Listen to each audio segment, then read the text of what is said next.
Hey guys, today I'm going to show you the correct hand position for your bow hand and also for your release aid.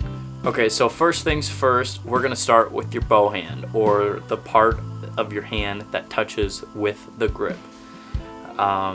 Throughout my archer career, it's been pretty generic through the various coaches I've had, and now my coach, Mr. Morrow, it's always been centered around the lifeline. If you're an archer and you haven't heard of the lifeline yet, it's the line that runs directly in the palm of your hand, and the bow should go right alongside of that lifeline. You don't want to go more towards your thumb, away from the lifeline, because there's a lot of muscle in there and you can move that all around, and when you're under pressure it can tense up, and it's just not good to go far on that thumb side. But then it's not good to go on the opposite side either, because you go too far and you can hit your arm, because now your arm's going to be in front of the string. But just right alongside that lifeline, it's exactly where you want to be, that bone-to-bone contact, and nice. It's going to be a nice solid shot, and you're going to be able to shoot well, perform well under pressure, and perform well in practice, and it's just a good, consistent spot to put your bow grip. Next, I'm going to go over how to correctly hold your release aid mechanism, and today I'm going to talk about handheld release aids, such as like a back tension or a thumb button or like a pressure release aid. And right now I'm shooting the True Ball HT back tension release. So for this, I got this tip from George Riles in the Compound Academy, so I'm going to credit him. Your hand makes a natural, I'll use all four fingers, makes a natural curve right there. And so we're going to use that in our advantage when using a back tension. So your four fingers make a natural curve with that release, and that release is going to fit right in that curve. Okay, so if you look down at your hand, we're going to count the creases as 1, 2, and 3. If you look between your first and second crease, as you form that ridge for the release to fit in, they all pretty much line up. So what we're going to do is place the release in between your first and second crease of all of your fingers. And as you can see, that sits in there really nice. And remember, you can set it in there consistently every single time and you won't forget. And I hope you won't forget as you practice, but who knows, you might at the start. So that right there is just a solid spot for your release to fit inside of your hand. It's something you'll remember, it's something that's consistent, and something that is solid, and something that will not fatigue your fingers. The very first mistake that archers do with their release aids is have it too far out on their fingertips.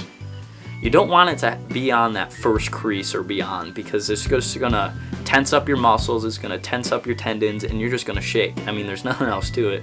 It's an inconsistent shot, and it's just overall doesn't feel right. And I mean, some guys do shoot well, and good for them, but for a good consistent shot and good consistent form, it's just not the best case scenario. The next mistake, which again, some people shoot really well doing this, and good for them, and they figured it out, but it's gripping up towards that second and even third crease of your finger. There's just too much muscle and too much going on, so the release is just going to be inconsistent. It can move around a little bit, when you're at full draw. It's not going to sit in the same spot every single time, and there's just a lot of muscle in there that you can torque the release and wiggle it all around. So the overall best spot that I've figured out over the years, and listen to other people talk at seminars and watching videos of other people's tips, is to set it right in that crease that your fingers naturally make. Next is your thumb position. This isn't really extremely important with a back tension release, because the only time you really apply your thumb on the peg is when you're drawing the bow back. For me, I put it right on the crease. It's easy, simple to remember, and it's just comfortable for me as I pull the bow back. Some guys do, like for example Bridger Deaton, he never takes his thumb off the peg, and he does really well with it. So maybe it's something to try, but overall I'm not really sure. I've never really played with it, but hey, if it works for you, it works for you.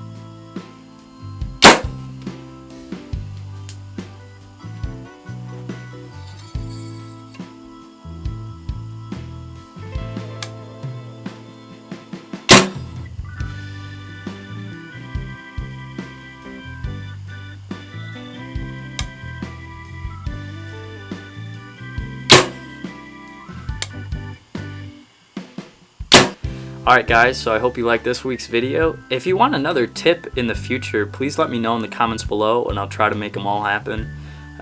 Like normal, subscribe and check out the other sweet new videos up here. I'll see you next week, guys.